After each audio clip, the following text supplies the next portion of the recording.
Now we're going to hop aboard the American Banjo Museum Banjo bus and head on down to Nashville, where Doug Parsons has a really special presentation to make.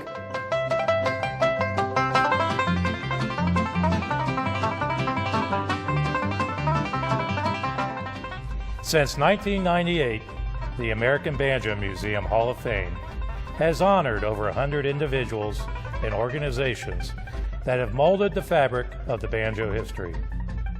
These have been early pioneers of jazz, bluegrass, and old-time contemporary artists, educators, manufacturers, and promoters who have built on the momentum of their predecessors.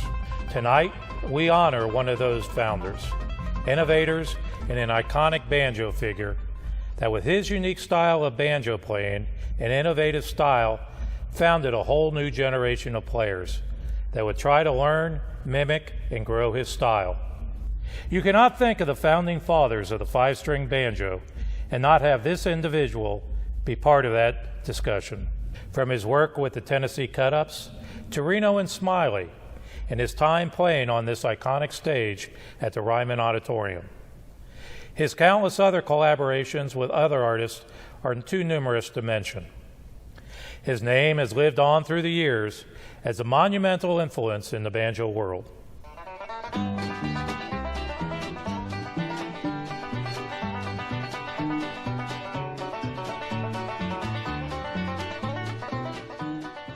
Never in the history of the five-string banjo and bluegrass music has there been a more innovative musician than banjoist Don Reno.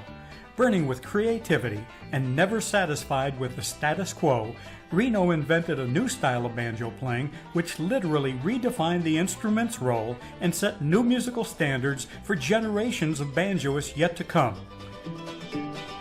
During a distinguished career as a multi-instrumentalist, vocalist, composer, and showman, Don Reno, simply put, changed the course of bluegrass and country music history. Born in Buffalo, South Carolina, Don Reno grew up at a farm in nearby Haywood County, North Carolina. Curiously picking up the banjo at the age of 5, the youngster found he could play Brown's Ferry Blues. After being influenced by banjo pioneer Snuffy Jenkins and practicing several years on a homemade banjo, the gift of a store-bought guitar set Reno's musical future in motion.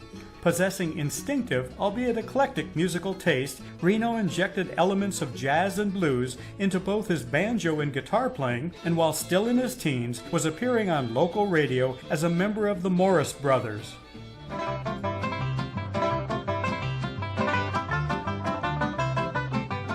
In 1940, Don joined Arthur Guitar Boogie Smith, with whom he'd later write and record Feudin' Banjos, the original dueling banjos.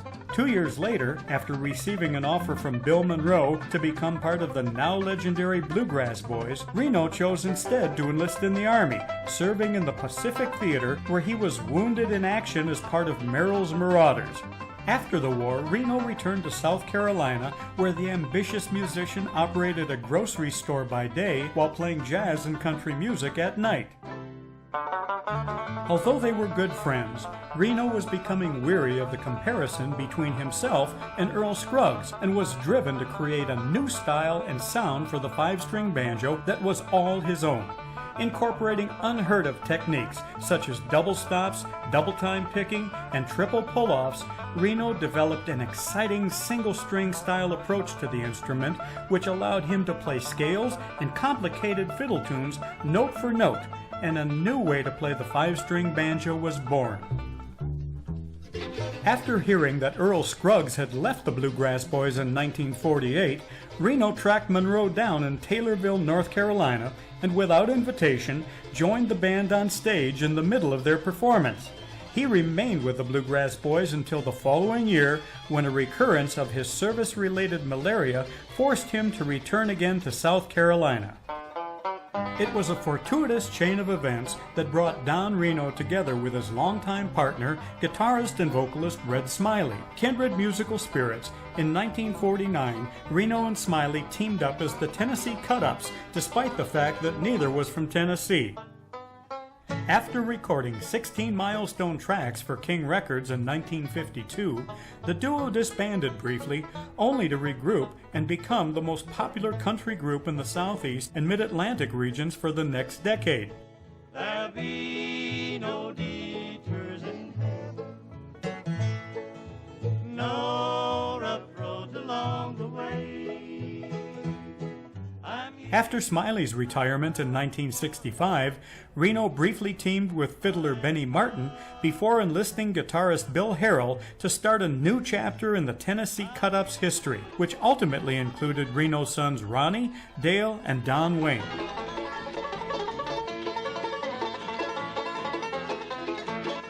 During a life and career that was cut short by complications from diabetes in 1984, Don Reno constantly pushed his own musical envelope while cross-pollinating entire musical genres. He wrote over 500 songs, introduced a banjo anthem, and reinvented the way the world plays and listens to the five-string banjo. Although his regional fame resulted in an underappreciation of his contributions to both country and bluegrass music during his lifetime, as each new generation discovers his music, the genius which was Don Reno lives on. When you're many miles away, dear, just a phone call will do. Hello, this is Jason Skinner, and I'm very honored to be asked to say a few things about Don Reno and what he's meant to me over the years. To say I'm a Don Reno fan is kind of an understatement. He's been my biggest musical influence through most of my life now. I started playing the banjo when I was 12, and about a year into it, I heard him play I Know You're Married on one of my dad's old records. And ever since then, nothing's been the same. I've been kind of obsessed with the style and learning as much about Don as possible. And even after all these years, I can listen to a record and hear something new. Don was such a musical genius. And unfortunately, I never got to meet Don, but I kind of feel like I've known him all my life. He's always been there for me. Whenever I was down, I could put on a Don Reno record and it would bring a smile to my face. And I would just like to thank Don for all the joy his music has brought to me over the years. I've had so many good times picking with people and actually becoming friends with people from all over the world through teaching his style. And so thank you, Don, for making my life better and being such an inspiration to banjo players all over the world and guitar players all over the world. I've been asked to play a little something in honor of Don, and I thought I'd put together something that kind of has a little bit of everything in it. So I even play a little Reno-style guitar in this one. So I hope you enjoy it, and this one's for you, Don.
As president of the Board of Directors, in behalf of the American Banjo Museum, present and past members of the Hall of Fames, we would like to welcome a player that truly revolutionized the banjo world.